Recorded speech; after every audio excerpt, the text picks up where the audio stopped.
Welcome back to another episode of the Wrinkly Brain Podcast. This is a Smooth Brain EDH affiliated podcast where we like to goof and gaff and talk about the Commander format.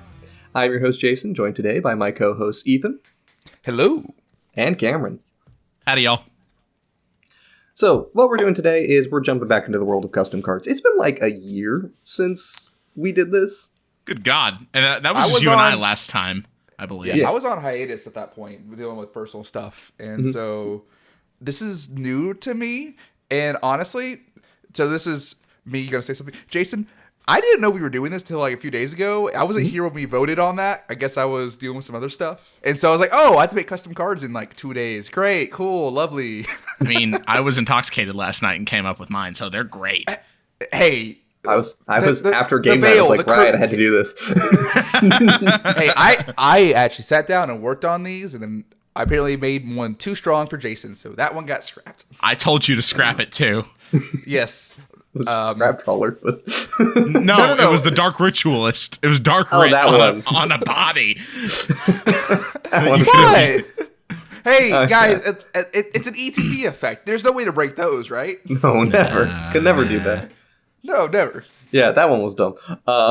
Yes, was the point. Panhermon. Put that in a Yarok deck. That's a 1 mana for 6. Yeah. Yeah. That's perfectly fine. Fair and balanced. Yeah. So, what we've done is each of us have made 3 custom cards to talk about. We've got a couple of ones from our patrons, and then 2 from Sam, because somehow Sam got the link, and I don't know why. I don't question it. I just believe Sam. Sam is just omnipotent. You have to say thank you, Sam, for making our job slightly Thank you, easier. Sam. So, before we jump into it, because we're all going to have different criteria, what sort of things do you like to see in a custom card or a new card design? Avenues that haven't been explored in Magic the Gathering, so or archetypes or other types that haven't been fully fleshed out. So like maybe a Zubera typal commander or something like that. That's reaching, I know, but like that's kind of the example of things. Yeah. I mean, I second that a little bit too. Like for me, if I was looking for a custom card, I've never actually played with custom cards or really looked into it. But when working on this, I was like, okay, so what have I not seen? So for instance, one idea, I didn't follow through with this, but Shaman typal, because we don't really have a good Shaman commander. Yeah. We have commanders that are Shaman, and we have like one support card, which is Harmonic Prodigy, which is not a Shaman. I still hate that fact. But more stuff to support that tribe, because there's some cool cards in there. Like you get Shaman of the Pack, which doesn't really help with. That's an Elves card, but that's a Shaman. Rage Forger is really the one I think of. Like Rage Forger is a fantastic Shaman typal Stay card. tuned, Ethan, because I may or may not have some Shaman typal stuff. Yeah, this was not mine. This actually wasn't. No, Cameron and I are just on a metaphysical level. We're just connected. I also do like seeing things that like new avenues to explore or new ways to explore already established archetypes. So like artifacts. So like I think when like Bolas' Citadel got printed, that was fucking cool because it's like like it while artifacts are always and will always be a super supported thing in Commander, but adding new toys to that makes it more diverse and more unique and more fun.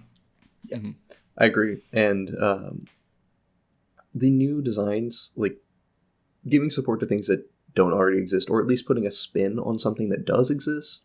Like, I was a big fan of Winota when I first saw it, because Winota was like, hey, we want you to play humans, but we want you to play non-humans to enable your humans to do this cool thing, and it's an aggro, it's a snowballing aggro. It's like, yeah, that's great. That's exactly what Boros needed in Commander to be very good. It went too far, but it was really, really good, and I liked the idea of it. At least they tried. At least they tried. Like, there were some other ideas, like some of the stuff I didn't end up exploring that I was interested in seeing. Like Black-White had the mechanic in Kamigawa Neon Dynasty where it wanted you to control both an artifact and an enchantment to get additional effects. I thought that was really cool, and I think that needs more support. Like, there needs to be a stronger commander for that. Yeah, there really wasn't. Like, there was some that like let you make samurai, or there's the land that's really good. Like Chandler played it the other day, and I was surprised. I was like, "What?" I think that's Roadside Reliquary. Something like that. You can sack it to cash it in for a card if you have an artifact and an enchantment, which in Commander isn't hard. Well, if I remember correctly, it was you can cash it in for a card for each of the. Oh yeah, that's right. So you can get 2 cards out of a single land. Yeah, it's really good. Mm-hmm. Yeah, that's really, really good. So there were some areas that I thought could use some work. I explored one of them, but I think also my design will be found redundant after a while because it will eventually get the support that I want it to have, but we'll see it in the end. All right, with that, let's just jump right into it. We're just going to start off with the cards that were submitted to us. We had 2 patrons who submitted a fair number of cards to us. So this is going to be Alkis' show for the first bit. Hi, Alkis. Thank you, Alkis. Congratulations, Alkis. You put a lot of cards and we like them. Or at least I did. So let's start with this first one, which is Grough, Waker of Wastes. This is a 6-mana Golgari legendary worm for 6/6 with trample. And I should mention that the casting cost is 2 generic, 2 black, 2 green. It has trample. It has Ward X, where X is the number of land cards in your graveyard, and creatures in your graveyard have Retrace. Retrace is a mechanic where you can cast a card from your graveyard by discarding a land as an additional cost. Yeah, I really think this card's cool. We don't see that much Retrace support. The only time I can think of recently was on Ren and 6's emblem. Is that it has a Retrace, but there's a couple of the weird cards like Raven's Crime. Thanks, A-Rack. There was Throws of Chaos had Retrace, but that was literally just Cascade, which was I like that design as well. Yeah. But yeah, Retrace hasn't really had a whole lot of support, and I don't think any creatures have ever had Retrace. No, Retrace is actually a mechanic that only appears on instants and sorceries. So I think this works out because we've seen some changes. For example, with making token copies of creatures on the stack is a thing that we can do now. Or just making a copy of a spell on the stack and it becomes a token when it's in play. So while this wouldn't actually have that same limitation, it's exploring the same type of area where, actually Retrace would work with creatures because there's nothing actually stopping it. It just didn't exist before now. I also really like Ward just as a mechanic. I've gushed about it before.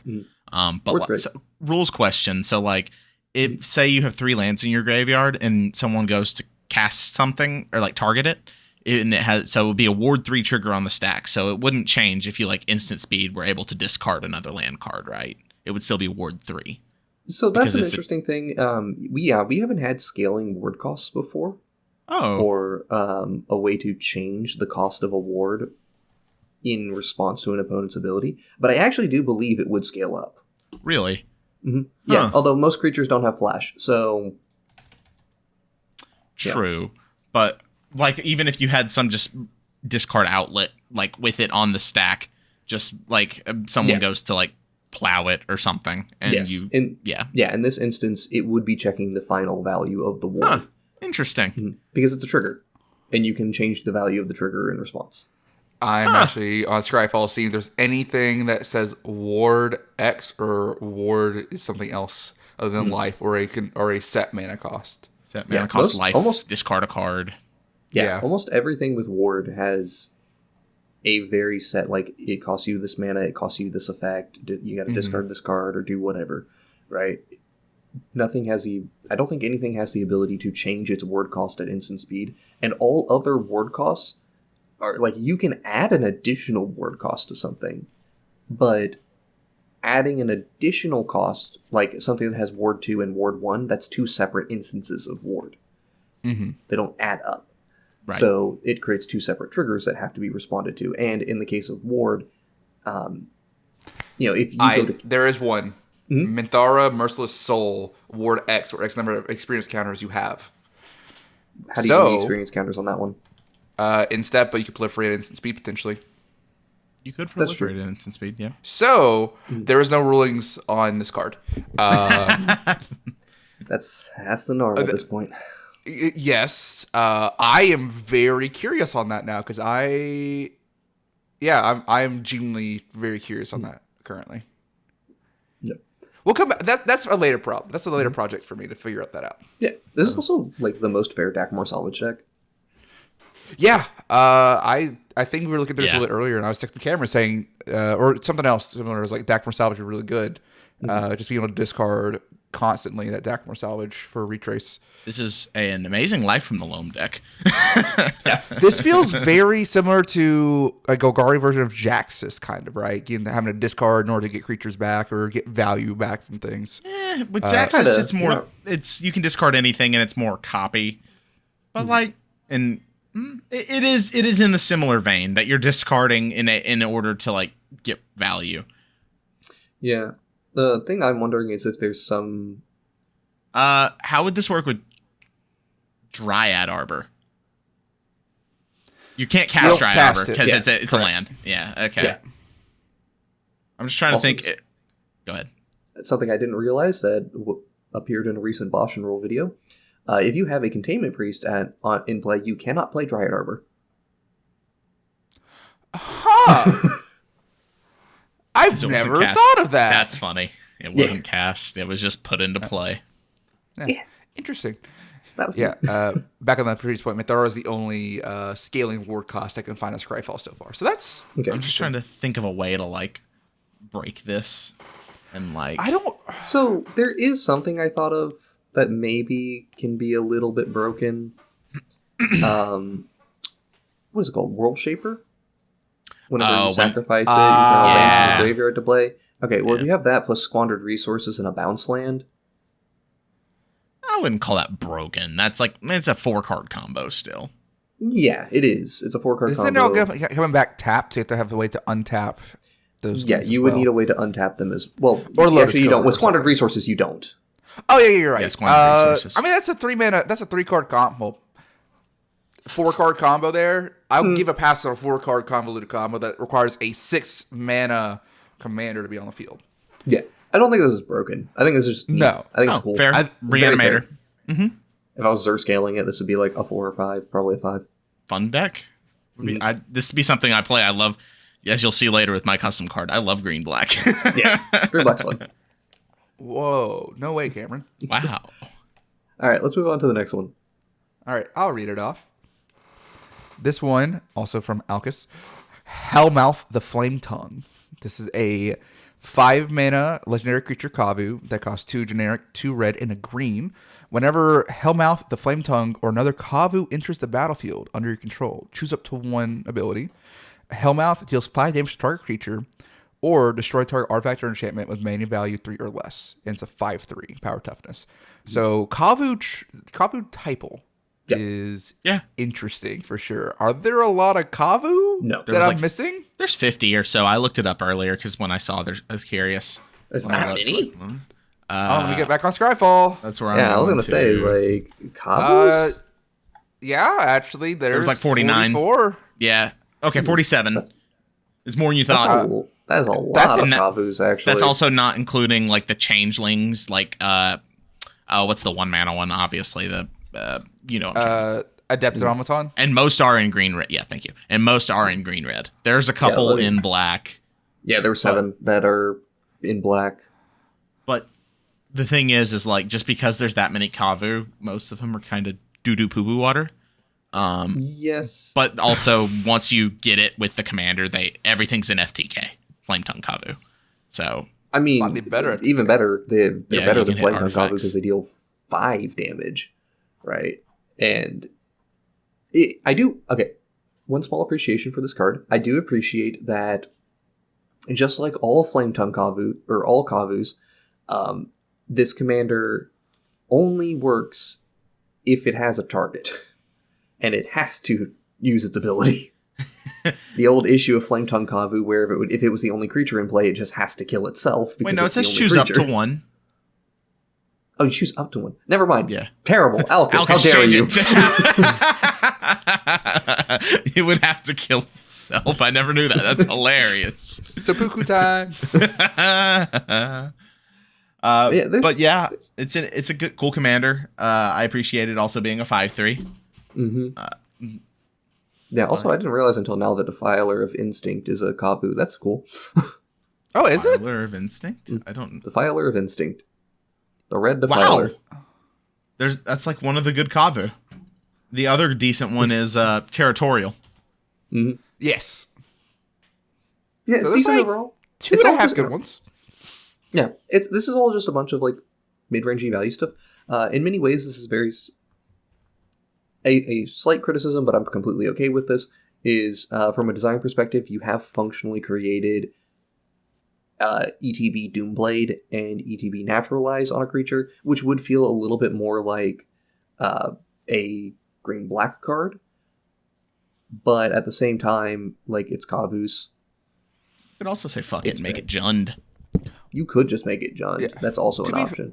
To be fair, we have a similar effect with Gishath. Not Gishath. Zakama. Primal Calamity. That one kind of is also ETB. It can naturalize or Doomblade because it untaps if you cast it. So in a sense, it just has to jump through the hoops to get there, right? The hoops it has to jump through is getting enough mana to functionally just kill one thing. Which for 3 damage, you're going to be able to kill a lot of things for 3 damage. Yeah.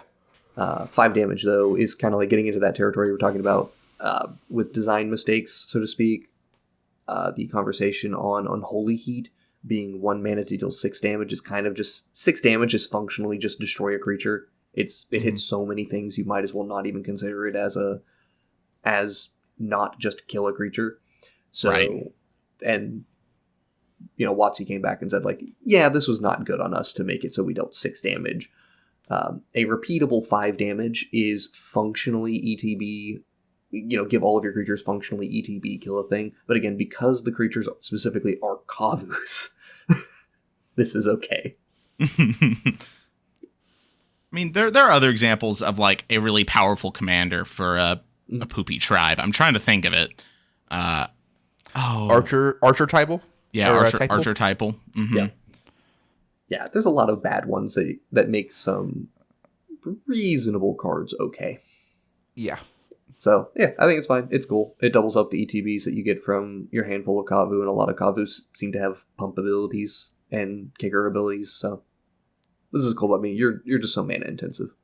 Yep. Mm-hmm. All right. Let's go to the last one that Alkis gave us. I'm going to read off Alkis's third card. This is Sir Rellion, the First Knight. This is a 5-color commander, Wooburg, for a legendary Elder Knight. That's a 6/6 with double strike. And whenever Sir Rellion, the First Knight, enters the battlefield, you may search your library for a Knight card, reveal it, and put it into your hand, then shuffle, and prevent all combat damage that would be dealt to attacking knights that you control. 6/6 double strikes, pretty strong. Yeah. That do be strong. That's a really, really strong, and also I think the green doesn't really get you a whole lot when it comes to knights. Knight of the Reliquary. Neither Reliquary and Cavalier of Thorns is like the only 2 green knights I can think of. There's Steel Leaf more Champion, I guess, if you want to play Steel Leaf Champion. Yeah, there's actually a decent number of green knights, and it's mainly due to both the original Dominaria set. It's like the Lorwyn cycle, right? Those are all knights, right? Lorwyn cycle had some, and then lastly Eldraine. Oh, Eldraine did have some green knights. Yeah, the Sir or Seer, whatever, how do you pronounce that cycle, Sir. Sir Farron, I believe, is also a knight. Yes. And there's more knights that are just like commons and uncommons in the set as well. So you have actually a decent number of options. So, a couple things on this commander. 1, Elder Knight. Elder what knight? If it's a creature type, that's more of a title. Yeah, Elder. It's an Elder Dinosaur Knight. Elder is a type. It honestly probably should have been a super type. Legendary Elder creature. Mm-hmm. Something that you would primarily only put on creatures, but you could put it on Elder sorceries and Elder instances for like that. So what's Elder just signifies that it's like one of like version. Old. Yeah, old like and Elder assumedly Dragon. Very powerful. Sure, that's fine. It would be better if we had an additional type put in there just to explain a little more context. If you wanted to make this an avatar, like I'm perfectly happy with that. Right? Elder Spirit, Elder Avatar, Archon, whatever. Archon, sure. Archon Knight would be perfectly fine with me. Ooh. Elder feels a little bit weird without something attached to it, but that's not a big deal. 6, as mentioned, 6/6 double strikes is a lot. Yeah, even like I know Wooburg's tough, but like that's 2-shotting someone. Yeah. That double taps somebody in 2 turns. That can knock someone out of the game immediately. And blocking doesn't even, you can't even kill it to block. But you can't block it and kill it. Yeah, add 5 power to this thing, you one-shot somebody in Commander. Not hard to do when you're in red and green. You literally just put No, you can't just put 1 sword on it, but like... You can do any damage doubling effect. Yeah, like Team or Battle Rage. Or not that one. Not Battle Rage, because double strike ones don't work. But you would need something like, I think it's called Unleash Fury, which doubles the power of your creature. Yep, that's his play in some blue-red spell slayer decks that care about power of the commander. I'm not going to say the name because I don't want to depend on the card on the screen. I'm being lazy. My thing is I don't even know... Like, obviously, tutoring any knight to your hand is relevant, but, like, my mind immediately goes to building this, like, playing a couple knights that are toolboxy. I'd play Knight of the Reliquary because I'm a filthy Maverick player. It gets chunky. It does get chunky. But literally the goal is to give it trample and put a Loxodon Warhammer on it. And then you're just like, guy. Oh, yeah. +3/+0 trample lifelink. Yeah, I will say because of the stat lines, the incentive does not quite match with the whole Knights thing. It's not terrible, though. Because, well, I will say one issue I do have with this is it does go and find the Knight that gives Indestructible to your board, and it just does that every time. Which one is that? I can't remember the name of it, but it's a 3-mana Knight that gives all of your Knights +1/+1 and Indestructible, something along those lines. Yeah. My first thought was it just goes against Fervent Champion, because that gives the free equip. Or the 3 less to equip, so like it allows you to better equip Rellion, which is for 1 mana on a... I mean, essentially it's a kind of a ritual on the equip cost if you think about it. Yeah, that's fine. Like, or well, I think it's for Fervent Champion. It doesn't reduce equip cost overall. It just reduces the equip cost to itself. Is it onto itself? There's also Sir Gwyn. Sir Gwyn is the one you're thinking of, I think. That one yes, you're correct. It only targets itself. Sir Gwyn makes all equipping knights 0, I believe. Yeah. This is honestly probably a fine card that could see printing. It's the incentives that are a little bit odd to me. Like, it works okay. It works fine. I would probably have to find some way of changing that stat total to make it so that we're not just trying to big bonk. Yeah. My mind would probably go to, like, it being a 4/4. 5 and a 4/4 still maintain double strike. Honestly, I just say first strike. I was gonna say maybe like a 5/6 first strike. Mm-hmm. I will also say I hadn't even talked about this until now, but I should mention this card could just be mono white as it is printed. With the exception of this, like how large it is, all of these keywords and all of these abilities are things that white does. Yeah. Yeah, honestly, just a mono white version of this would probably be. I understand, like, wanting to give Knights a definitive, like Knights did just get that Precon, so they do have good commander options. But, I don't know. I'm not as big of a fan of Wooburg in general, because then, like, it starts that, like, we talked about it last week, that Corvold tree, and with the Wooburg option, it gets worse. Like, Najeela and Warriors is the big one in my mind. Yeah, like, there's no reason to play any Warrior deck aside from Najeela, if you're going to play Warriors. And even then, the best build of Najeela doesn't play Warriors. So, like... Why play a type of Warriors? Yeah. So, I don't know what I would do with this. I honestly just... And also, as you mentioned, making this thing 5-color, when it clearly doesn't need to be 5-color. There's exceptions for when I like a card to be 5-color, but this is not necessarily one of them. I think it's honestly just fine to have, like, Bant Knights... Mardu Knights, Black-White Knights, and to have all these options for ways to play Knights. You can play the new Precon Commander for Just Got Humans. Oh, you can play that as Knights because the tokens make Knights. That's right. The majority of Knights are already humans, too. Yes, correct. Almost all of them are. There's Eldraine gave us some other ones, Lorwyn gave us some other ones, but Cavaliers are elementals, I believe. Yeah. Cavaliers and elementals. There's some vampire knights too. Yeah, a handful of them. So overall, I don't feel a need for this card though. So, like as compared to, Hellmouth, where there is no reward for playing Kavus, and we did it in 2 colors. there is rewards for playing knights, and we do it in 3 colors. Why do I need to go to 5 colors to do this? So, to be fair, this could have been a design of his from a year ago, and we're now getting it now. So yeah, before maybe. we had the knight typal support. That's also very relevant. This is my assumptions. Hey, I'm not going to say too much on it aside from the date on it does say 2023. So Maybe he remade it. I'm trying to. I'm trying to support my boy. Look. Alkis made a solid 2 out of 3 for sure, and this one is not terrible. There's just something off about it. He's probably going to do better than my card, so I'm not going to say nothing. Yeah. So we're pretty good at this. You want to go to the next one? Oh yeah, Sure. All right. Let's jump into this next one. Let's do. So our patron Asher made Gellous the Murklord. Gellous the Murklord is a 3 mana, and this is hybrid green-blue, black. So it's all colored mana costs here. So legendary creature, Ooze Horror. It itself is a 0/4. It has Evolve. Other oozes you control have Evolve. Green oozes you control get +0/+1. Blue oozes you control get +1/+0. And tap, the next time an ooze you control evolves, it becomes a copy of target creature with power less than its power until end of turn, except it's an ooze in addition to its other types. Okay, there's too much text on what's going on here. Yeah. Yes. You could. This is a nightmare to keep track of in a game. My first thing is just make oozes get +1/+1 in general. Yeah. My other thing is I see the evolve being a green thing, and I see the copy being a blue thing. Why is this card black? What ability on there gives it more of a black color identity? True. Nothing about this is necessarily a black card.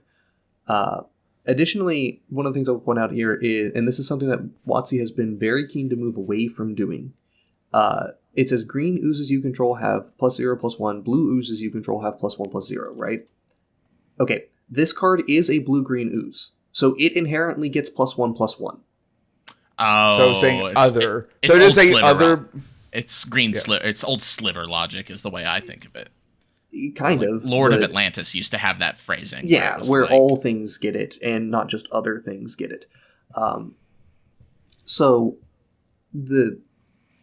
That's the thing. Like, it's very, very weird to try to track where this thing's power and toughness is, and where your other oozes are going to be. Additionally, how many blue oozes are there actually? Like, why There's is Sludge Monster for the new Innistrad, which I pulled two of those from 2 different packs back to back, which is a really interesting deja vu. Let's see. There's 43 total. Oh wow, not many. There's Slogurk and Vanifar, Prime Speaker Vanifar. They're all multicolored. Yeah. All the blue oozes are multicolored. Raj. Are there black? Let me do special for Red oozes. There are black oozes. There are plenty of black oozes. I think black is fine here. I think the mana cost should just be Sultai. Yeah, that's another thing is this is a very common thing with custom cards. You'll see where people are like, "Oh, I can do these really interesting casting costs," and it's like, why? Why do that type of casting cost? What is the gain from doing that? I think this also would benefit from having Maelstrom Wanderer text on it, like just oozes you control have evolve. So that, because Maelstrom Wanderer gives everything haste, including itself, that kind of thing. Yeah. So that also cuts down on the text. Yeah. Just oozes get +1/+1. And the tap, we haven't even gotten to the tap ability. This is a little bit weird. I don't know. I actually like the idea of what you're saying. Like, old Lord effects just gave everything. It just said, yeah, including itself, it's going to get +1/+1. Weirdly enough, WotC has moved away from that specifically into this creature has vigilance and all other creatures you control have vigilance. I don't know why they decided to make it 2 lines like that, probably to reduce confusion, but that's exactly it, I would imagine. Like, I don't know, it just takes up extra lines, and it's pretty understood that it's giving it to itself. All this being said, we haven't even gotten to the tap ability. I think the idea of an ooze typal like support is cool. Like that, as we've talked about, that's one of the types that hasn't gotten as much love. And granted, there's not that much ooze. Yeah, the idea of an ooze transforming into an opposing creature is actually kind of neat, and I do like that idea. There's probably just a better way to do it. Like, why do we have to actually, why do we even have to gate this behind an evolve? Tap ability. No, like, why are we... I understand gating it behind a tap ability, because that's quite powerful, actually. But why not just remove the bit about when the ooze evolves? Because now we're creating these delayed triggers that are weird that can be responded to and stuff like that. Why not just make it tap, target ooze you control becomes a copy of target creature with lesser power than it until end of turn, and it becomes an ooze in addition to its other types? How busted do you think it would be if you made all oozes the copy of that creature? You can only choose one creature, but every ooze is a copy of that creature. At 3 mana, that might be a little strong. I think it'd be fun, like at 4 or 5. I think it'd be hella fun. I mean, granted, again, we are talking about oozes, which are not a strong creature type. No, they need some help. And, like, the idea of oozes molding and, like, becoming, like, you know, like a slime mold type thing. And there is, what's that, the Storm Ooze Ave? Ave. That one? Ave, yeah. Yeah, so that one, that'd be an interesting one here. Kind of get the Storm off and then maybe copy over big chonky attack trigger opponent's creatures and then just, you know, swing in for a good bit of damage. But that's also asking a lot. Ave's interaction when you give every single one of its tokens evolve gets a little... Because they're all different powers, and so they have plus one counters. They enter with counters, right? They don't create a trigger. Yes, correct. Yeah, so they enter with counters. Yeah. This seems very complicated. It's cool. It's just, this seems... I agree with Jason, getting to cut down on a few lines of text, and then definitely, I agree with Cameron... and Jason about the evolve stuff. It just there's probably better ways to do it. The evolve stuff is cool.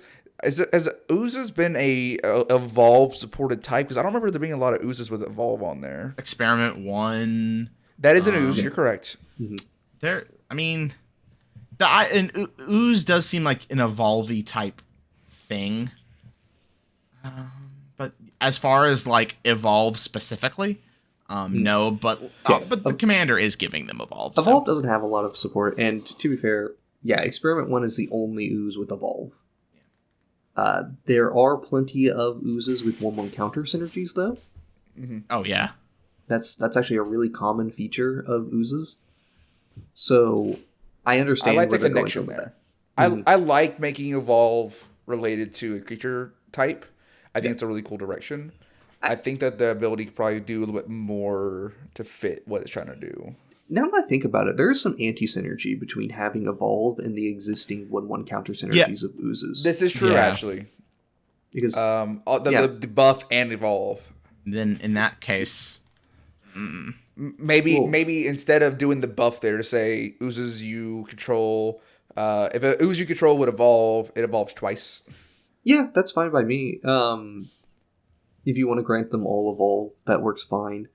I understand like they're trying to do some complicated math to try to make it more likely that you evolve. That's why they're doing this only getting +0 +1. Also, again, with blue oozes, with there only being 4 blue oozes, like that doesn't really matter that they're getting that type of bonus.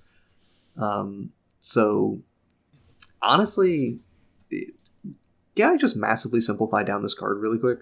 Yeah, go for it. Yes. Make this thing 3 mana, or you can even do 2 mana if you really want that hybrid mana cost in there. Keep the stat line as it is as an 0/4. Remove the bit about any oozes getting +1 + anything, right? And remove the gating of the evolve ability, or gating of this copy ability behind evolving. Just, it has evolve, other oozes you control have evolve, and tap whenever... You may have target ooze you control become a copy of target creature until end of turn of another target creature until end of turn, except it's an ooze in addition to its other types. That's it. That feels very Sultai. We have like Volrath, Shape Stealer do a very similar effect in a lot of ways. Yep. So I think that's kind of cool. Just giving it to more creature type, which can kind of fit thematically. And I genuinely think, and I even forgot to include like the bit about lesser power. Honestly, just become a copy of target thing until end of turn is perfectly fine by me. Yeah, I don't care about the lesser power thing. So it makes math a lot harder, and Commander's already complicated enough. Yeah, let's just simplify down the card, make it easy, and easy to understand. And again, as I mentioned, you probably could print that at 2 mana and still keep that hybrid mana symbol. Yeah, definitely.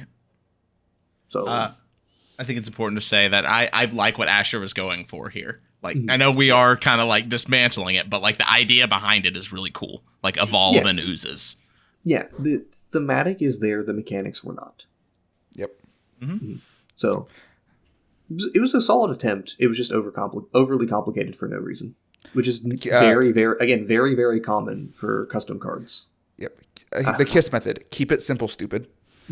I am very concerned that when we get to the first card I'm going to show, I'm going to get smacked with a "Why is this so complicated?" We'll get there. But before we move on, I did say something at the beginning of this card that I was wrong about. I thought Sludge Monster was a ooze, is a horror, because those are very different.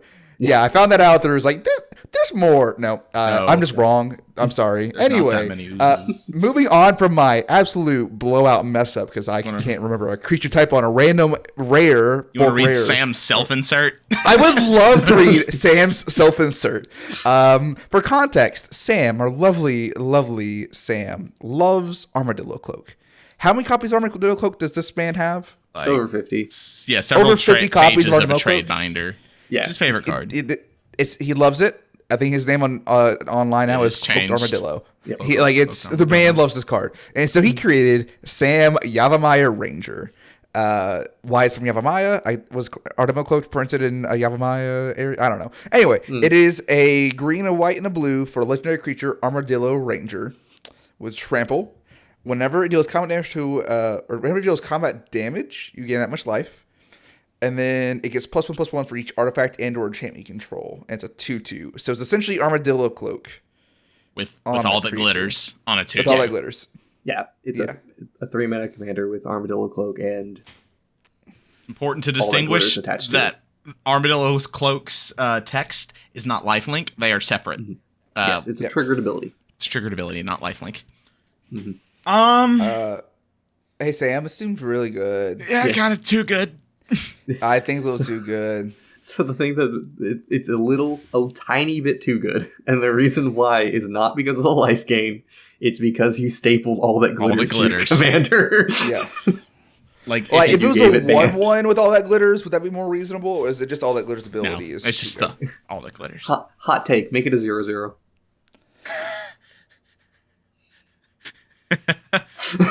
Honestly, that'd be hilarious. That would be funny. Unfortunately, that doesn't give you the Armadillo Cloak side of things, which is the +2/+2. I do ask, what's the justification for the blue if it is an Armadillo Cloak on a creature?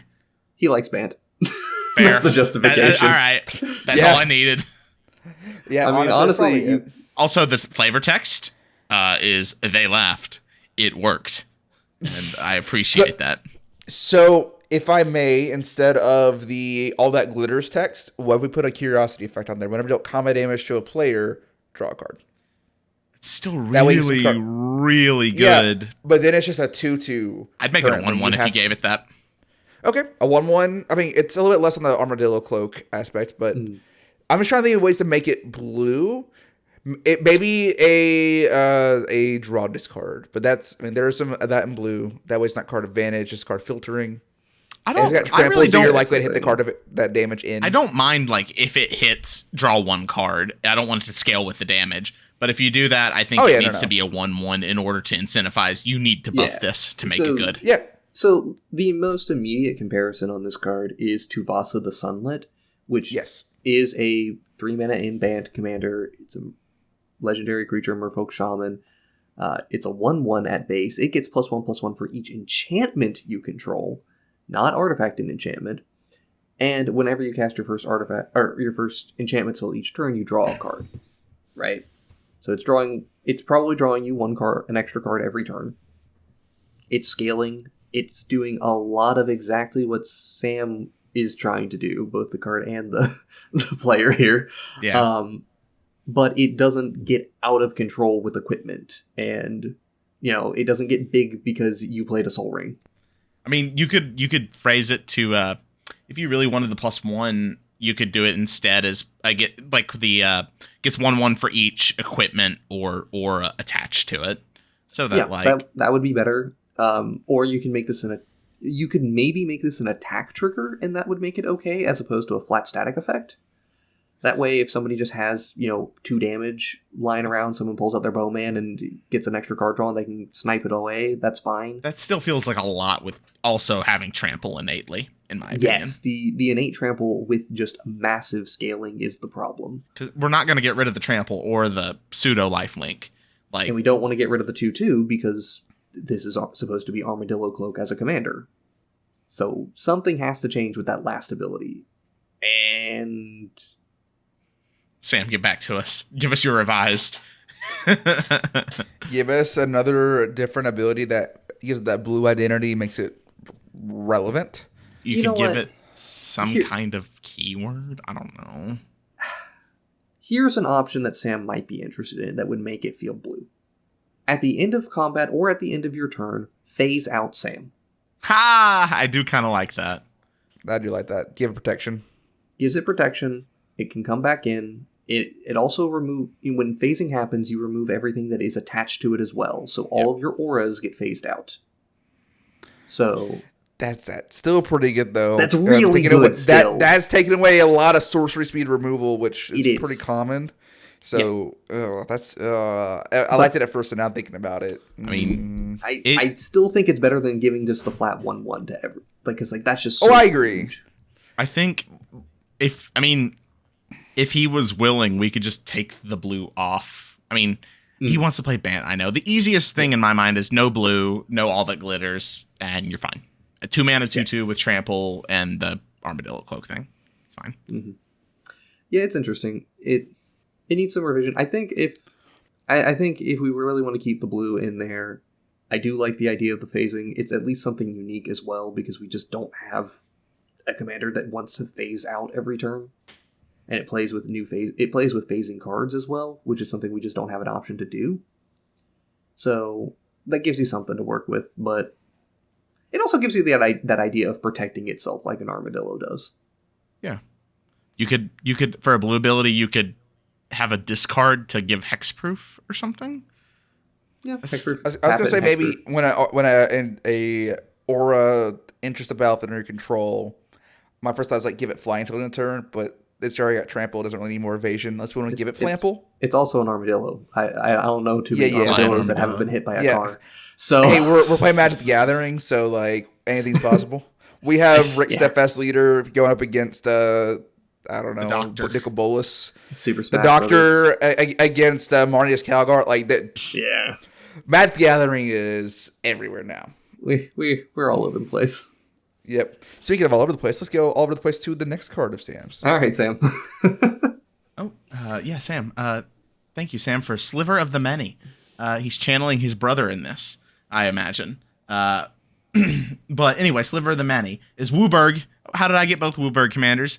I don't know. You're special. It's a legendary Sliver that's a 7/7. The legend rule does not apply to Slivers you control. And Slivers you control have Myriad. So my first thought, this is essentially simpler Sliver Grave Mother.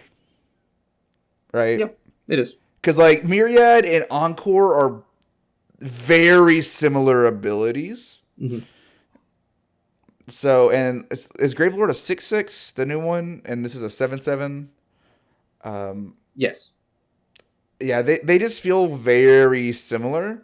Mm-hmm. But I kind of like this more because the Encore ability after playing against Grandmother for 2 games is ridiculous. I was very impressed by it. I mean, so here's my thing on it, right? The Encore ability is strong when you really build around it. At the same time, this is a Sliver ability that just says whenever you swing with your Slivers, make 2 copies of each of them. Trigger all of the ETBs that would happen as a result of this. They're all gaining all of those abilities as well. I think you just flood the battlefield with too many abilities once you do Sliver. That's fair. That's so... the stack interaction here is insane. Beginning of combat on your turn, target Sliver gains Myriad.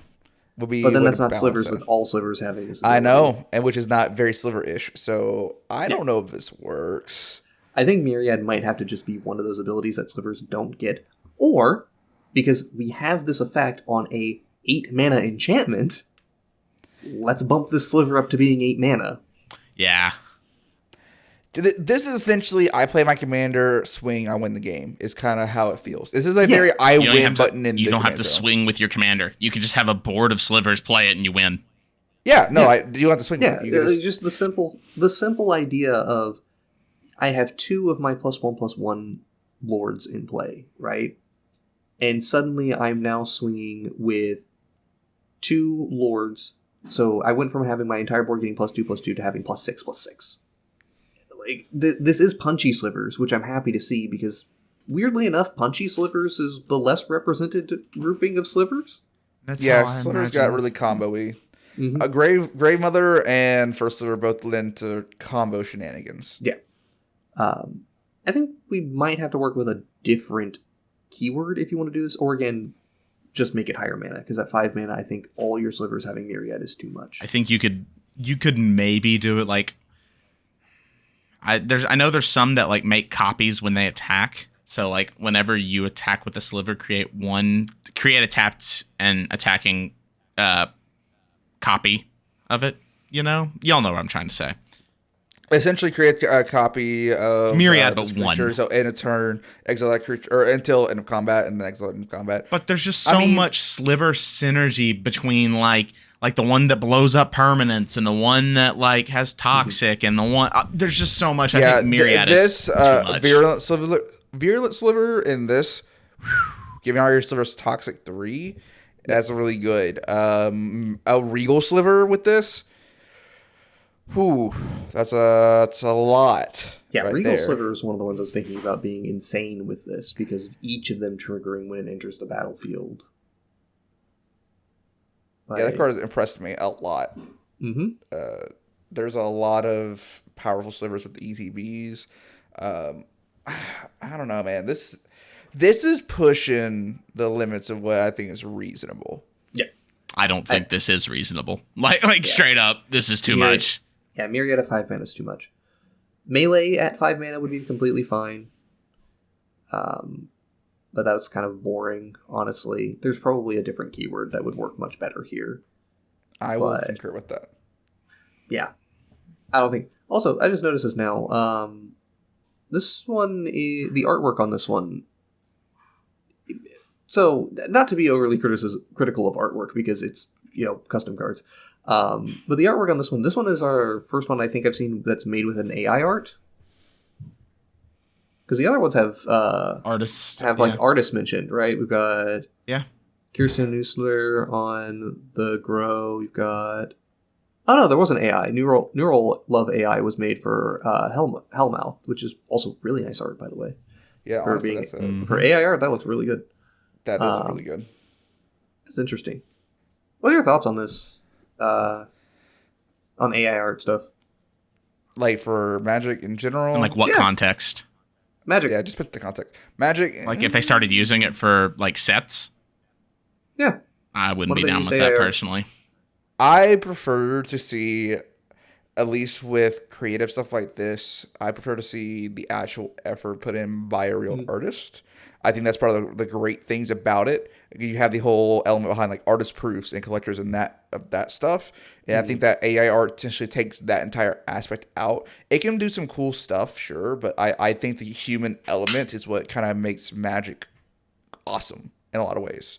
Absolutely. I agree. Making it cold and lifeless and just generated, sure. And it can, again, type of prompt in, create something. It can do a lot, but just I like seeing the individuality of each artist doing their thing, and you get to celebrate that. Yeah, I agree too. So here's my thing. I actually don't mind the idea of implementing AI art as a component in Magic. However, the area I would want to see it in is in like draft commons and uncommons. So that we can avoid situations like Storm the Seed Core, which is truly a masterpiece of artwork, right? Being on a pathetic draft uncommon that no one's ever going to see. So, like, we can actually focus on making sure the great art is on great cards. Holy shit, that's some good art. Yeah. Have you never seen it before? That's beautiful. That's genuinely a masterpiece artwork that we got. And it's just, I think that was by Jason Rainfield, right? Yeah, it's a story spotlight, so it does have some significance for it being very good art. Right, but and Jason Rainfield actually posted about this, the design process on it, and talking about how like he made that piece of artwork for like a tenth of the cost he should have charged for it. He basically did this. He basically flat out said he did it as a vanity piece to say like, I wanted to make a masterpiece. I wanted to do something for this. If I was going to do this for another client, I would have charged so much more than what I would have ever done here. He basically lost money on creating this piece of art for the game, and where it got put was on an uncommon, which he also talks about the way that artists make back their money is on the merchandise that comes with it. Mm-hmm. You know, not many people are coming to him asking for signed Storm the Seed card, Seed Core artwork, right? They're not getting a bunch of play mats of this card in particular, because that's not the card they're playing with. People would love to have a play mat of Kroxa because they play Kroxa, or they want their play mat featuring Rhystic Study because they love Rhystic Study.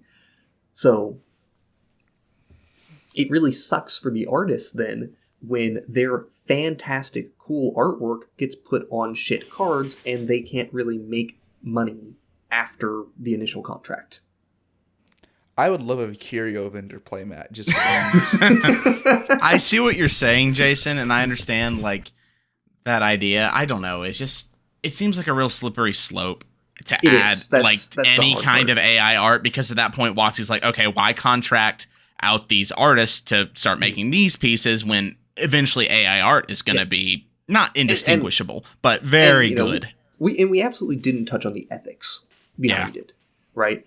The thing that I would see if WotC was going to do it, they would need to generate their own AI art prompt thing, and they would have to contract their artists saying like, hey, we're going to copy your style, or we're going to use a component of it in our AI art. You need to agree to let us do that. And it may just be me thinking, but would it like lessen the pool of artists if they start only using artists for rare and mythics or whatever? They start that lessens the pool and lets less people get their foothold in the magic art community. And you know, I'm not big into the magic art community, but I imagine some other artists have spiraled off and like made solo careers based off of some of the stuff they've done on Magic the Gathering.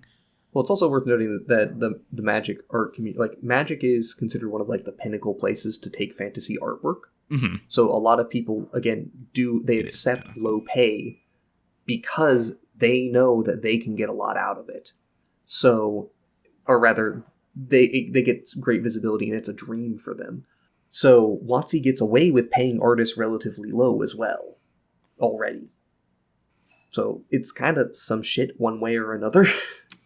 This is one of those questions that there's no like definitive good answer to, because it would not surprise me if at some point in the future we get like secret lair AI art, and it's like, well, here we go.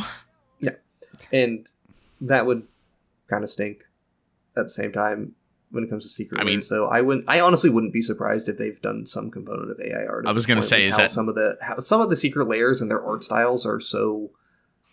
Some of the Doctor Who art and weird has been like some of the Doctor Who art hadn't been it either, Chief. In my opinion, there's some of it. It's just like I can say I don't know much of. I don't know Doctor Who. Doctor Who. So you know, is this in the image of a character? How if I know? Yep. I watched like a season and a half of Doctor Who, and then I lost my Netflix free trial when I was in 9th grade, and I haven't got picked around to it again. So we'll eventually get around to it. I don't know. Doctor Who's a whole different topic. We could talk about that on a different episode. But do our cards? Yeah, I was gonna say let's do our cards now. Now we're off the AI card topic, because I think we're all in agreement. It's kind of dicey on the AI art. Yeah. So, Jason, you. All right. Had this idea. How about you start us off with the first card? All right. So let me start with my overly complicated. Holy shit! Oh, Jason, I can't. Sorry, let me zoom in real quick. So calm down. This is fine. Don't Is worry this a about 5-color commander? Yes. Hold on. This is a specific. Okay. Again, let me explain. Let him read the card. Again, Ethan. I mentioned. Let me cook. Let him cook. All right. Let him cook. Hold up. Let him cook. Let me explain. I have mentioned before that there's very specific circumstances where I want 5-color cards, and I will provide this exact circumstance here with the first line of text on the card. But let me get through here first. All right, so this is Articus, Scholar of War. Is Azorius casting cost, but it is a 5-color commander due to its activated ability. So it's 2, a white, and a blue. It's a legendary creature, human soldier. This is a 1/1. I think that's a mistake. Originally my design was a 3/4, but quality control, only the best here. And this is the thing. So when Articus enters the battlefield or attacks, search your library for a battle with mana value equal to or less than the number of creatures you control. Put it into play. Should say shuffle your library afterwards, but again, quality control. That's what I wanted. 5-color battles. Good job. You've talked about this before. Makes sense, but hold on. Read the activated ability, okay? You're reading this entire thing out. Yes, absolutely. The activated ability is the other complicated thing about this. And this is another thing that we have seen before, but there's no way to format this without it looking like a fucking paragraph. So, unfortunately, here we go. So, this is 2 generic mana and tap. If white mana was spent to activate this, target player creates a 1/1 white soldier token. If blue was spent, target creature you control can't be blocked this turn. If black was spent, remove a counter from any permanent. If red was spent, Articus deals damage to target permanent equal to the number of creatures you control. If green was spent, put 2 counters on a creature you control. So it's a customizable ability depending on what mana you spent into it. Pick 2 of these abilities, it's based on that. It doesn't double up though, right? So you can't go like red, get both the effects. Okay, get it twice. If you spent double red on this, you wouldn't get to do it twice. And obviously the red ability is the best ability that we're working with here. But all of these, every single one of these abilities is designed in a way to help you deal with a battle. No creatures to attack it. Can't be blocked to hit it. Remove counter from the battle. Yeah. Deals damage to it. You want to have a creature's control, and then you can also puppet creature. The red one seems like just especially if you're dealing with the battles, doesn't red one seem the best most of the time? Because it's going to be able to. Yeah, it may be that the correct answer was to, instead of target permanent, it's target creature or player. Because like that, it kind of makes the black ability redundant because you're only getting So if we're looking at this specifically for battle, my mind, if I built this, goes to a blink deck because I fucking love blink decks. So I would blink battle and that's why good blink creatures. That's why his base casting cost is blue-white, is because that's a very Azorius thing to be doing. Mm-hmm. Also, the other thing is I intentionally created tension because when he enters the battlefield or attacks, you get the ability, but this is a tap ability to do this. So you can either go find a new battle, or you can win the one that you're at. You can study the battle you're fighting right now. I do like that one. I wanted flavor. I like what you're going for here. It's just that second paragraph. It's a book. You're reading a book to understand what your commander does. People say they don't know what Questing Beast does. Mm-hmm. Yeah, and it's... Ooh, go QB. Yeah, I mean, you're creating an ability that has 5 different ways that... It's actually more than 5, because I can't remember the exact number in here, but there's God, what is it? Is it just 10 different iterations? Yeah, there's 10 different ways you can activate this ability. Yeah. So, but it's a customizable ability, which is neat. I do like that. Also, I wanted to make sure that I did this in a way that... I realized a challenge halfway through this, which added more text to the card, which I really wish I didn't have to add more text to. But I needed to make sure that all of the abilities, except for the green one, targeted. So that if you remove the target of one of the ability, if one ability has a target, then you can cancel the whole ability by removing that target. And I had to make sure that it targeted. I wanted it to just, create a white token, but now I have to say target player creates a white token. Is there a reason why we don't do the target on the green one, so that they all target that way? So that you can make your 1/1 and put the 2 counters on it. That's fair. Yeah. Mm-hmm. I really like what you're going for. Battles need support, and I don't know when we're going to get it, because there's the Atraxa from one of the Precons, I think. There's a card from one of the Precons, the Wooburg ones, that cares about it, I think. Mm-hmm. But, I dig what you're going for. Also, I must say, the artist for this, Jack Wong, found him on, I believe this was ArtStation. Fantastic portfolio. Not the best for fantasy work, but fantastic portfolio. Love that artwork. This looks like it would be on Theros or something, and there's like scheming for some kind of like battle. I don't know if you had a plane in mind, but I see the columns No, I didn't behind. have a specific plane in mind. I just wanted to. All I was looking for, which is another thing talking about, like one of the areas that I kind of appreciate for AI art is for custom cards specifically.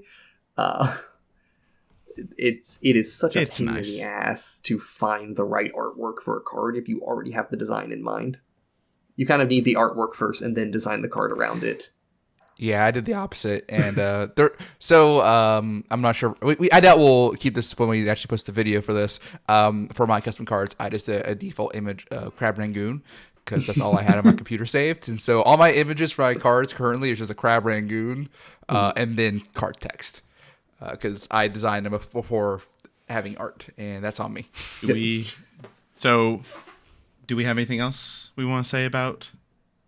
No, I'm good. Complicated, but cool. On my card. Do we want to do my other one? I was gonna say let's jump around. That way it's not all Jason's and then all. Let's go. All right, go to mine. I'm deleting the Crab Rangoon. The spoiler shield that is a Crab Rangoon. We have defaulted to Crab Rangoon for a lot of things this episode. Right. This is very happy about Bach Root Invoker. This is 1 green-black for a legendary human shaman with Death Touch. It's a 2/3. You may play up to 1 land from your graveyard on each of your turns. And when 1 or more lands leave your graveyard, create a 2/2 black green shaman creature token with, whenever this creature dies, mill 2 cards. Hey, Dagmar Salvage is good with this card. 3 mana is too cheap. 3 mana is too cheap.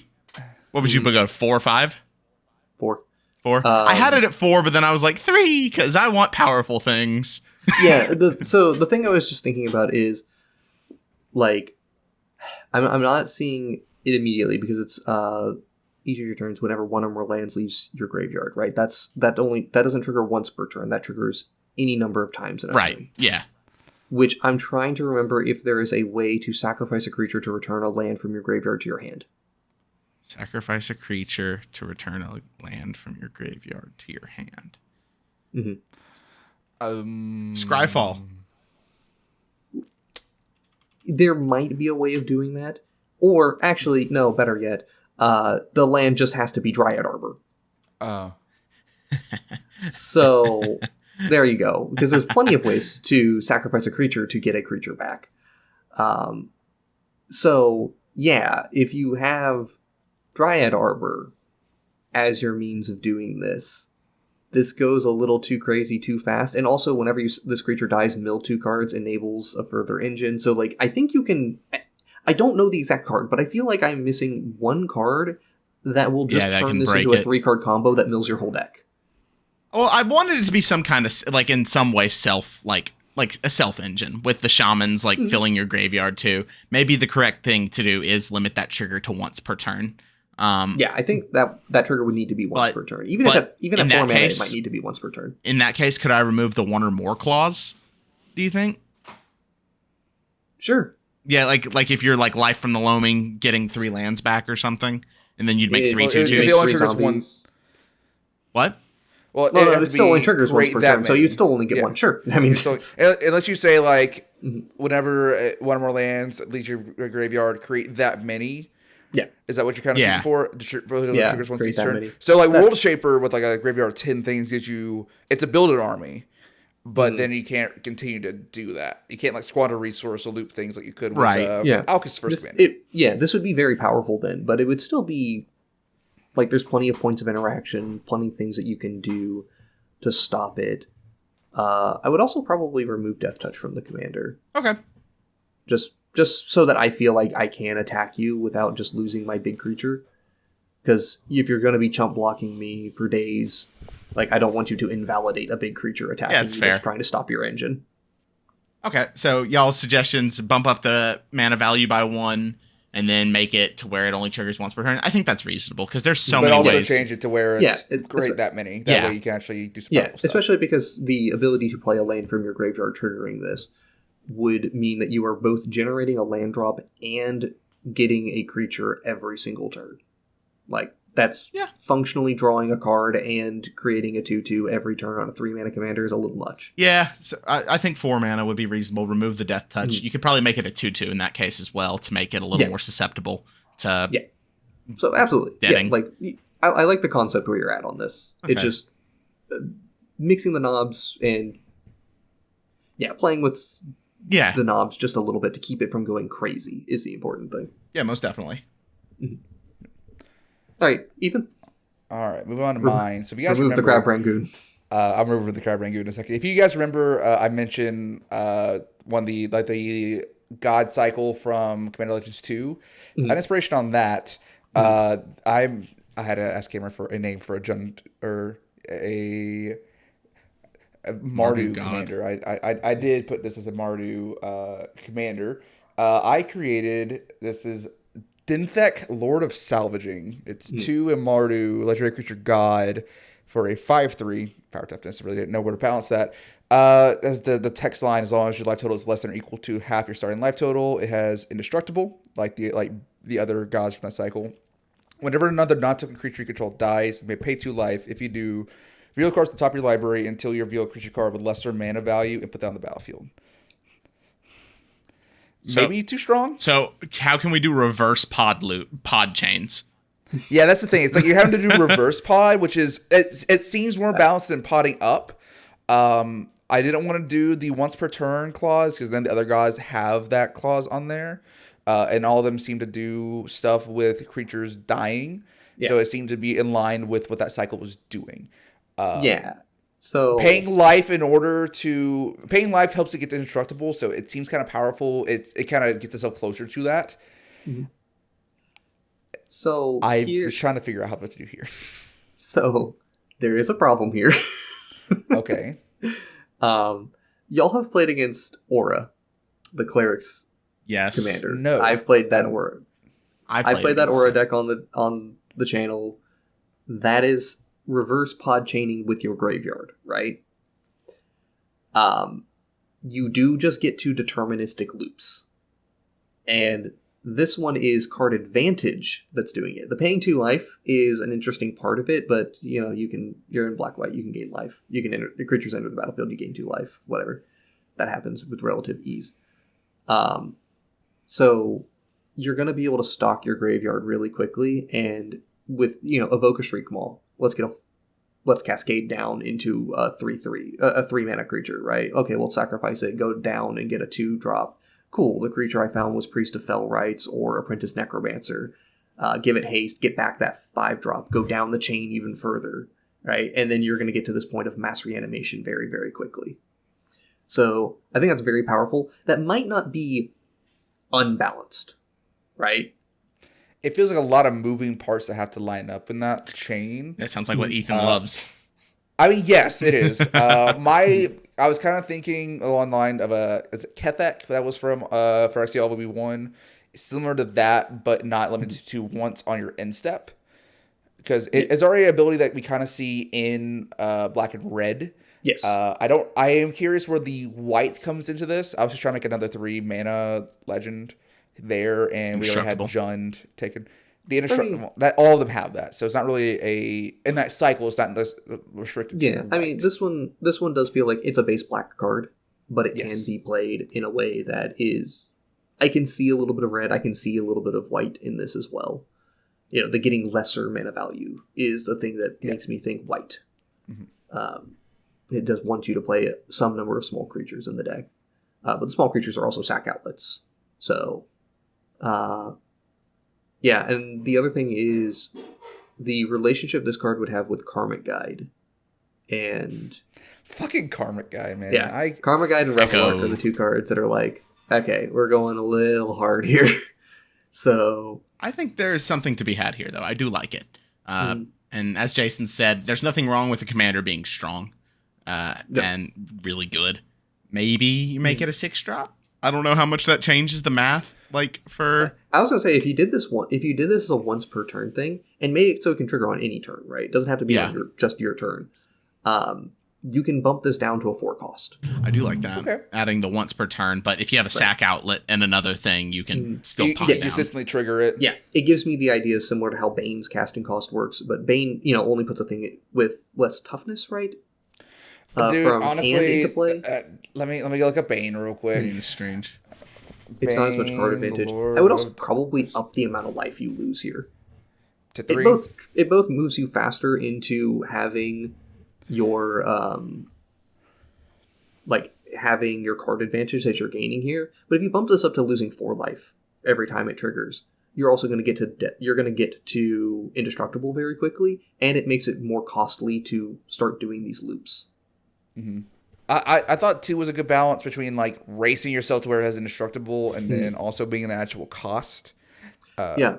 One of the things I was thinking about was if it's just 2, like if you're sitting at, say, 24 life and an opponent goes to try to kill your commander with something, like they try to wrath your board to deal with your commander, then you can just sit there and go, okay, sack 2 creatures, give my commander indestructible, right? Like that's a fine cost. But if it's now 4 life to do that every time, the situation doesn't come up quite as often that you're just willing to sacrifice something to put yourself that low. I don't know, 4 cost just seems like too great of a cost to make this feasible to run. Because I do want it to actually be interesting to be played, right?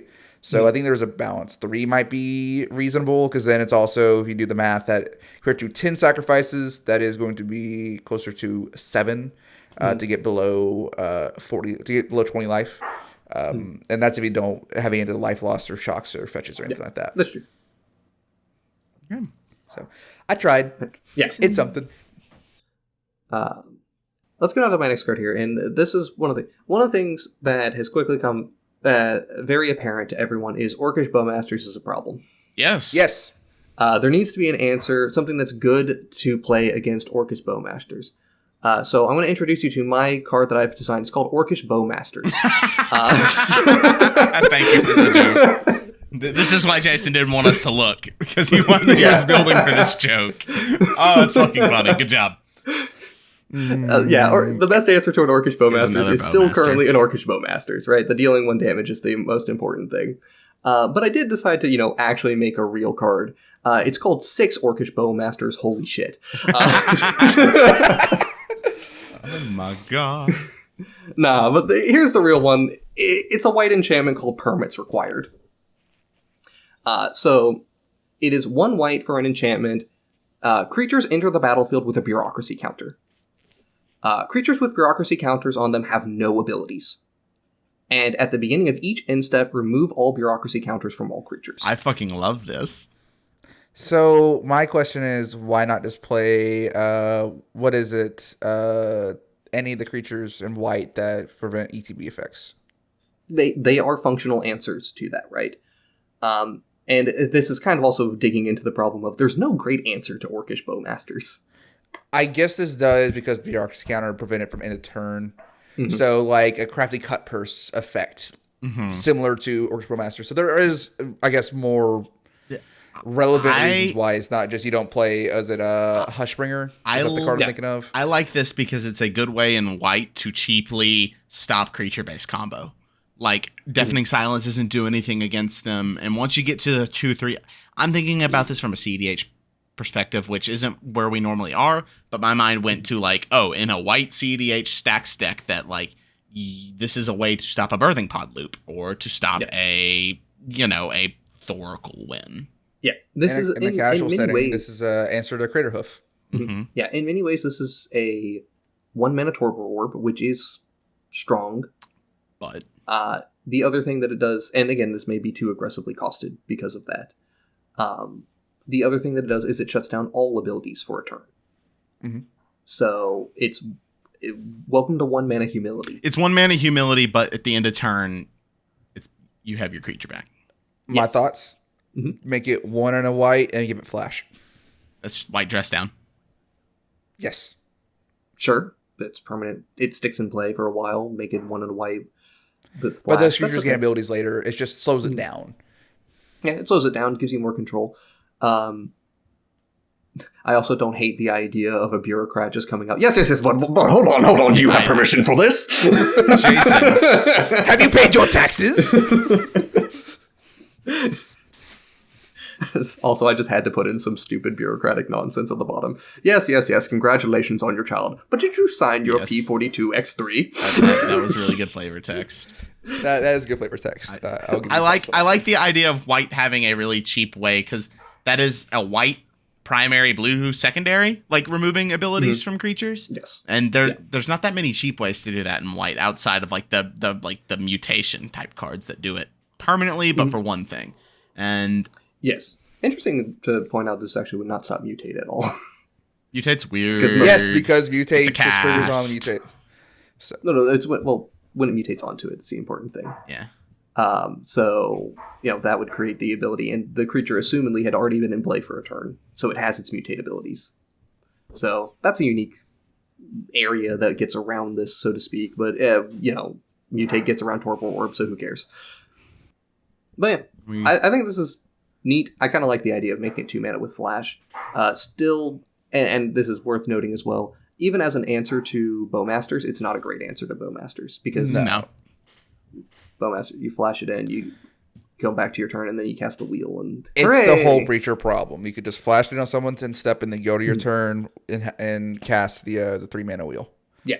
So it's very hard to design a good answer to Bowmasters, which is part of the reason why I too am slowly getting to the point of just saying we probably should just ban this card because it's just we're getting it is there. Problematic with how it Jason works. even thinks it might need to be banned.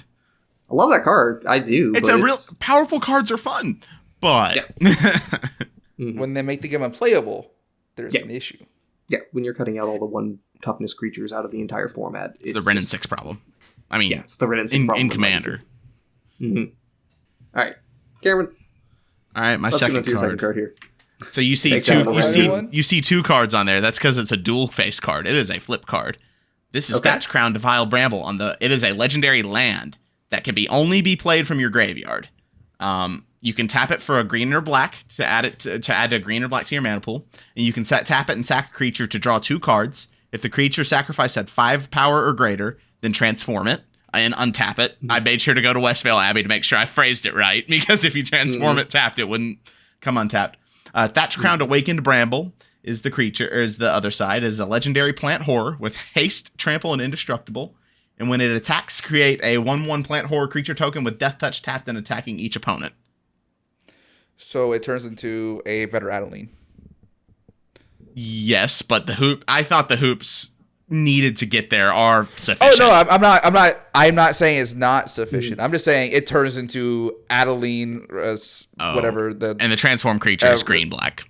It makes sense, but yeah. So thoughts. Interesting. I only played from the graveyard. I think that's an interesting restriction. I don't think I've seen really that many times before. I mean, I wanted it to be powerful, and I feel like the downside in green black, it's not that much of a downside, but it is to the point where you kind of have to be in a dedicated graveyard deck in order to play this and abuse it. This feels like a different version of Hogak. Yes. This feels very Hogak-ish, and also fuels Hogak actually really well. Yes. And also sacks Hogak to transform it, then makes more things to cast Hogak again. If you wanted to play Hogak Arisen Necropolis, you created the card for it, and I respect you for it. Yeah. I was going to say, there's a lot of interesting things about it. I would make 2 changes. Okie doke. Which they're on the land side of things. Okie doke. 1. Thatch Crown Defiled Bramble can only interplay from your graveyard. I didn't know how to correctly word it, but that is what I intended. Is it can? Yeah. No crop rotation. Oh no! Ew. No, that wasn't. It has to be in the graveyard in order for it to enter the battlefield. Yeah. That's the first thing it would change. Is just make it so it has to interplay from the graveyard. It can't be crop rotated. It can't Knight of the Reliquary into play. None of that. You can't, because it does specify play. Yeah. That's the word I want to, hark on, so to speak. Mm-hmm. The area that I feel needs to change. Then the next thing is sacrifice a creature, draw 2 cards, make it 1. I had it at 1 originally, and I was like 2. It seems, I don't know. It seemed like it was enough hoops to jump through to make it 2 cards. Yeah. So my thing on that is, what if I told you, hey, you have a land that's Skull Clamp? A land that is Skull Clamp. You create a skull clamp on a You land made right a skull clamp. And there's easy ways to untap lands for very seriously. There's ways to untap land. Yeah, you're right. Very easily. So sack a creature. That or make a actual mana cost to activate it. So like 2 or 3 tap sack a creature. I think I would rather just keep it 1 card. But could I make it like a card and a life or something? I mean, just so it's draw a card, gain a life. That seems reasonable. Sure, that's fine. Sure. Gaining, I actually don't think gaining a life. Would you then maybe make it's still very good at gaining? Maybe make tap, add a green or black, you lose 1 life. I thought about that. Push and pull. I thought about that. Just to give more design to the card. Yeah, I think that's also reasonable to make it so that it's playing with life loss as well. Because this is a very powerful land, even if you you do have to jump through some hoops, but the hoops are not that bad in green black. No, not in green blacks. But I wanted to make sure the land felt like you have I'm playing 4-color. I can't just throw this in a 4-color deck because it's a green black land. Like it is a very dedicated kind of avenue that you have to play this deck card in, and like I love this kind of card in any deck. Like and like talking about props to you if somebody's like, yeah, I want to play Doombrood Nephilim, and I'll find a way to make this card work, and it's like absolutely, you do that. And y'all have no problems with the backside, the creature? No, just the process of getting to it. I think the stat line's good. Considering it's a land, but it's also legendary. You can only play it from your graveyard. There's maybe, now that I think about it, there maybe is something about multiples of this because you can play one from your graveyard, sacrifice the other one, and still get multiple card draws as a result of that. But that's in 60 card construction. Yeah, this is not what we're talking about. Yeah, we don't design for that. What were you saying, Ethan? So, does it need haste on the backside? Yes. Yeah, it does. Transform it. It needs haste. Okay. I don't know if I like the idea of just being able to say, okay, I play the second thing, get a 6/6, and then attack for 9 this turn just off of playing a land. It feels a little like you can just kind of play it and go burn really quick. I mean, I guess you're a second creature. You have to have a 5-power creature in order for that to happen. I guess that helps equal it out a little bit better. Yeah, like you're trading in the 5-power creature that you would be swinging with for a you can just play a 5. You can just play a 5-power creature that doesn't have haste, sack it, and immediately have right. But that's it's still relatively equivalent on the mana exchange. Let's assume we're working on a really good case scenario where you're playing with I can't remember the name of the dinosaur, but the 3-mana 5/5 dinosaur that can't attack unless you're ascended. You can play an extra land each turn. Right? Wayward Swordtooth. You've got. Yeah, Wayward Swordtooth. You get your Wayward Swordtooth, and you get to play Thatch Crown from your graveyard. You still have effectively spent 4 mana to generate this 6/6 with Indestructible, Trample, and Haste. Which is powerful. But it's strong, right? But it's very niche. It is not necessarily an archetype that needed additional support either. No. But at the same time, I wanted to design a land. I didn't know if y'all were going to go for a land. And I was like, another I'll tell you now, no lands here. Yeah, so. No lands on mine. So I thought it would be. I did what you think I did, so. I do like the idea of making it. I do like the idea of making it ping. And I think I was on 1 card for the longest time on the second activated ability, but I was like at the end, I was like, you know what, fuck it, 2 cards. I will also say that so far we've done one of the nice things about overly complicated cards or complicated cards in general is that designers love that it gives you additional knobs to play with, right? Like we're sitting here going like, oh, this is a legendary land. Do we want it to be legendary? Yeah, sure, we'll keep it. Do we want to have subtypes on it? No, not necessarily. Play from graveyard? No, only can enter from the graveyard. That was my intention. I didn't intend for it to be tutored, but I do understand. I do acknowledge that the wording was incorrect. That's a knob we get to play with of saying like where does this enter the battlefield from? What cost is there to the mana ability versus what cost is there for the sacrificing a creature side of things. There's a lot of good stuff, and you've given a lot of knobs to this card. Even if, again, it's complicated, but it's good. So we have areas we can adjust to make this a more balanced and more fair card. And I like it overall. All right, so I guess we're going to mine now. So this one's not very complicated. Mm-hmm. Going into this, I tried to take a card that's been done a few times before, but make it a little bit more reasonable because these cards are very powerful on combo engines. And I wanted to find ways to make it more balanced for fair play, and I probably didn't get there, but we're going to try. So my second card is Slowbad's Ironworks. It is a artifact, 1 and 2 red, that you can sacrifice an artifact to add a colorless. You can't use this mana to cast non-artifact spells. Excuse me. That says you. That says you cannot. Okay. Okay. Cannot. Okay. So that is the card creator I created, not knowing how to do an apostrophe correctly.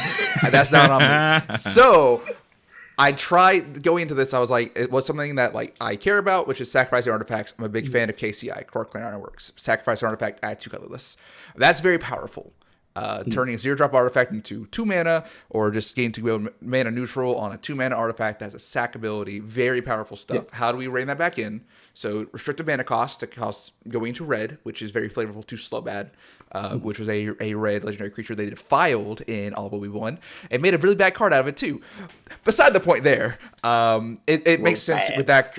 It's slow bad. I almost considered making it make red mana, but I figured that was my first thought.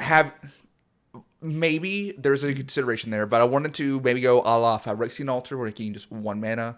I know typically sacrificing things, adding 2 with Ashnod's and Cart Clan Ironworks. Typically what these cards kind of do.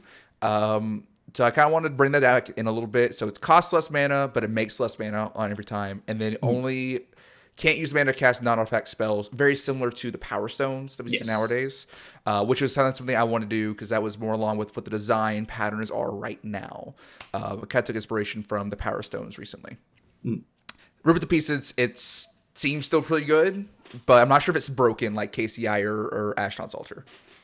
Yeah, honestly, you could print this as is, no changes. Okay, cool. That's what I was kind of shooting for. I was like, how do I reel this back in? And I thought this was very You could just make reasonable. it add a red, too. I don't know how many red artifacts that's like... There's not many artifacts that care about having colorless mana to activate. It's more of an Eldrazi thing. Yeah. There's some artifacts that care about activated abilities being red, like Bosch. That's where my, like... It could be an add a red mana, which is very more Slowbat-ish. I'm not opposed to that. I think it would be I guess it helps in the Pintab Prism Sunburst effect. You get to sacrifice an artifact to help for Sunburst costs. That's actually reasonable. Yeah, I think... I don't hate... Additionally, there's other activated abilities that could come up that would be relevant. As mentioned, that this can't be used to cast non-artifact spells, but as with the Power Stones, you can spend this on activated abilities. So, I don't know, you got your Gorogoro and... You got a Gorogoro Disciple of Ryusei in play. Aetherian Hero Lava Brink that costs like 5 and 3 red or something ridiculous. Yeah, right. Yeah, it can be used to activate those. I don't think you would play this card in Aetherian or whatever his name was. Right. If you want to try this feels very reserved and reasonable. I just want to find other ways to have artifact sack outlets that is not KCI, but it still helps to have value plays, but does not end games like KCI does, right? Because KCI is notorious for you play it and it's like, oh, I just win, or at least at tables I play at. Yeah. The only question I have here, and this is a hard maybe, and I'm not even inclined to actually make the change, is to whether to make it 1 or 2 in a red as opposed to 1 red, just so it can be played in multicolor artifact decks a little bit more easily. And that said, I don't feel that need, honestly. Like, this is good. This feels nice. I think the restrictive mana cost here allows it to be a little bit more powerful because sacking artifact to add mana as a mana ability, because you know how KCI, we have all the weird chicanery of, mana abilities that will be responded to. Yeah, there's a lot of stuff there. It is still a very powerful effect in having a free artifact sack outlet that it does not care about sacking non-token artifact. So that was another consideration, maybe making it less restrictive, but making it non-token artifacts. But I still like the ability to sack like artifact tokens like servos or thopters to help with field things like that. I think it's completely fine to sacrifice tokens for this.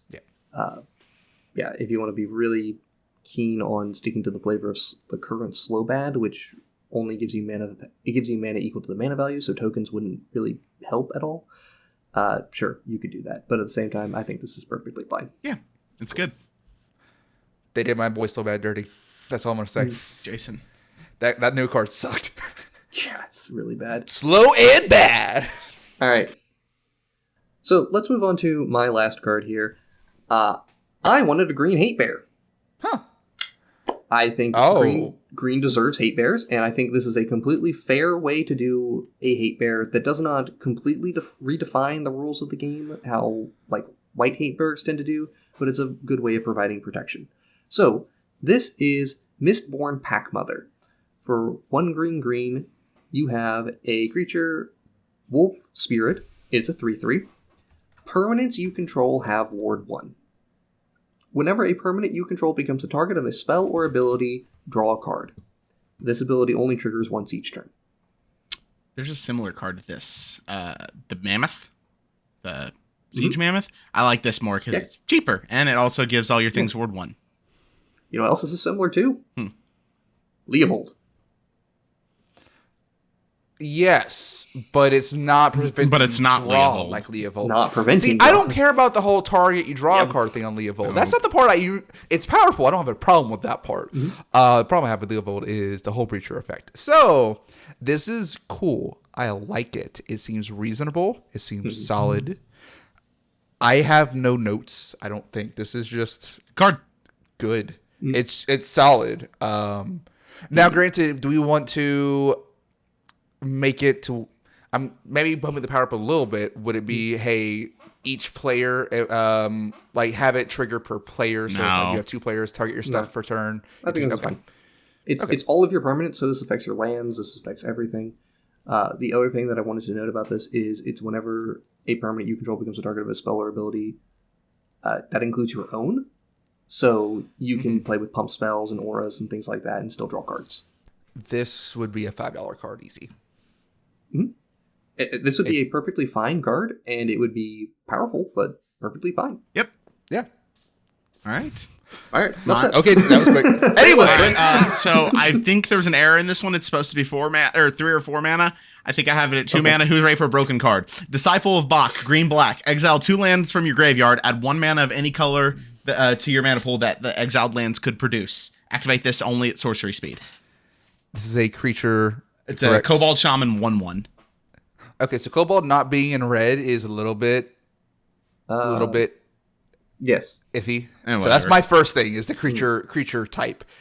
Second, yes, this seems very good for 2 mana. For a 2 mana 1/1. Yeah, I think I meant to do 4. Mana. I think I just misclicked.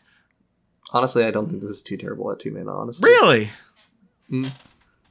This is probably acceptable. However, I will say that so the exiling 2 lands from your graveyard and only at any time you could cast a sorcery does not work because this is a mana ability. Oh, really? Yes. So could I just change it to activate this only on your turn? How does Diamond Lion work? Yeah, you could say activate this only on your turn, let's say. The thing that you could also do to make this, if you want opponents to be able to interact with your ability to create mana, you just need to make it so it targets the lands. That's it? Oh. Yes, but it can't be part of the cost. It has to be part of the ability then to do that. So you would need to do something like 0 mana or tap. Okay. Exile 2 target lands from your graveyard, and then add a mana of any color that... I would probably just do 0. I didn't want this being a tap ability. Yeah. So very similar to Deathrite Shaman. Yes. That makes it so that it is an activated ability as opposed to specifically a mana ability. Okay. So that way it works how I assume you wanted it to work. Yeah, the wording is similar. Wording in Magic's hard because you mess up 1 or 2 words and it's like, oh, it doesn't work. Card broke. Yeah. Yeah. Again, honestly, at 2 mana, this is probably okay. You're just changing 2 lands in your graveyard for 1 mana, and they have to be able to produce mana to do that. So it's not like you can just fetch lands and it's fine. You can do 1 fetch land and another land. You have to very but much still, that is... Yeah. Honestly, this is probably fine. Wait. Just even at 2 mana, this is probably fine. Cool. All right, moving on to my card, I guess? Yeah. All right, let's go. So this one's a little bit more complicated than... I feel this is the most complicated one I had, to say the best-ish for last.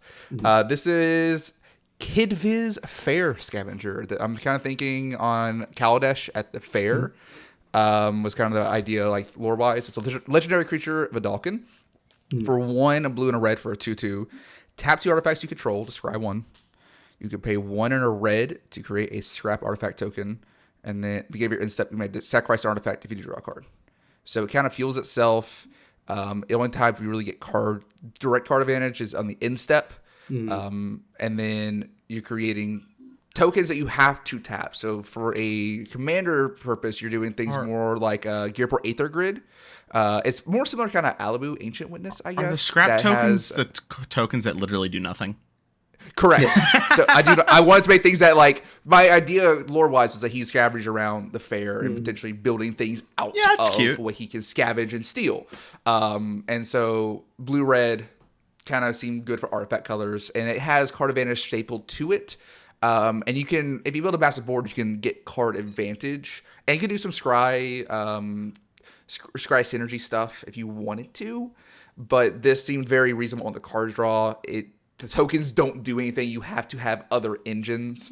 This does not go infinite with KCI, even though you wouldn't really produce mana because it has the red in the casting cost. Yeah. So you can't just like loop an artifact sacrifice unless you have a way to filter that mana into a color.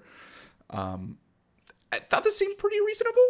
Mm-hmm. There is maybe a way to do that, but all it would do is just create an infinite number of scraps that you can sacrifice, which is not the worst. Or like Reckless Fire Weaver, Effect 2 Ping, or Ingenious Artillerist, those type of things. You need a fourth piece to actually get there, and the mana cost on those effects are not cheap. Yeah. So I think this. I think for 3 mana for a 2/2 is not terrible either. Yeah, no, I think you've got it pretty well here. I'm really trying to like nitpick and find something. Please, one of the things is like, hey, it's not an artificer. It should probably be an artificer. It was. I forgot to type on the line. I made this for the episode. It was originally a human artificer, but I wanted to make it Veldalkin artificer. What's for the flavor little for being on Kaladesh? I forgot to mention. What are the little scrimblows on Kaladesh? The little scrimblows. Yeah, it could be a gremlin. Gremlins? It could be a gremlin. I was debating gremlin too. I don't understand we why already have a gremlin artificer. I don't understand why we have an intelligent gremlin. I don't understand. Well, we do, and now I'm gonna want to use more because they're little dudes. They're cute little dudes. They are adorable, but I love them as idiots, not as geniuses. I thought that Vidalkin kind of shady-ish, being someone going around the fair scavenging for materials to build creations or to do things with those or to gain knowledge from. Are there any other Aetherborn kind of artificers? I didn't think there were Aetherborn artificers. There are. Okay. I believe want a Blue Man group, honestly. I want a Blue Man group. That's fine. No, I actually think Vidalkin is the creature type that makes the most sense here. Especially because if you did Aetherborn, you would need to put it in black. And we could do a Grixis artifact thing, but I don't think the tapping artifacts really go. I like it blue-red. Yeah, I think this is fine. I can't really find anything that I'm particularly like, this is terrible, how can you do this? The only thing that I'm thinking about that's like a little weird to me is you have functionally given the ability of, granted, it takes steps, but 2 mana, draw a card in red. It's not That's a little bit weird to me, but that's okay. It's blue-red. It's blue-red. It's blue-red. You can make the activated ability. Yeah, I was going to say make the scrap blue-red to activate. Sure, that's fine too. I mean, we could do that. That balances a little bit. I mean, essentially, we kind of have pay 4 mana, scry to draw a card-ish. It kind of helps fuel itself to then, in a sense, opt, which I kind of like. Being able to, I want card advantage on commanders. That's just kind of how I want to build things recently. Yeah, I think this is generally good overall. And I don't really have any strong nitpicks. But beyond like what I've already said, like, is it a reasonable power level? Is this playable potentially? I'm just curious as is it absolutely playable? Okay, yeah, it's absolutely playable. It is just 3 mana at your end step, draw a card in your artifact deck. You generally and it helps synergize with artifact sack stuff. So yeah, absolutely. So it's good. It's fine. Makes your trash treasure more flavorful. Mm-hmm. Yes, it is. I almost tried to do another trash treasure-ish card, like take inspiration from that, and that didn't work. And then a day later, I made this. So I'm actually kind of proud of this one. Out of all these 3, this is the one I'm like the most. Like, this seems interesting and cool. Mm-hmm. Yeah, I'm cool with this, and I think that pretty much takes us to the ends of the episode. Any final thoughts, anybody? Anything we want to say? Custom cards are fun this is cool. to criticize and yell at each other about. Yeah, I do appreciate everyone who submitted things, particularly like, do we have a particular favorite? excluding ones that you've made, do you have a favorite? Good. They're all pretty good. Mm-hmm. I don't know. They're. I don't have a clear I'm a green favorite. black bitch. I like Grough. Yeah, Grough's good. I think Jason Articus is pretty cool. I like permits required It's just very complicated. Yeah. It's very complicated, but I think it's doing a lot of cool stuff. Yeah, it's got a lot to it. There's probably a way of making that text box more refined and looking good, but yeah, there's some hurdles that make it maybe not worth it as well. And also, second one that Alkis gave, I think Hellmouth is cool. It's Caboose. And honestly, part of that might just be that I really like the art as well, but that's fine. Art is very cool. All right. So, with that, thank you all very much for watching another episode of the Wrinkly Brain Podcast. If you'd like to see edited EDH gameplay videos, check out our main channel, SmoothBrainEDH. We upload every Saturday. And don't forget to like, subscribe, give us a comment and let us know what you think. If you'd like to talk to us directly, feel free to join our Patreon. And if you're interested in supporting us financially, join our Discord to talk to us. Join our Patreon if you would like to support us financially. That also lets you talk to us, too. Mm-hmm. Either way's fine by us.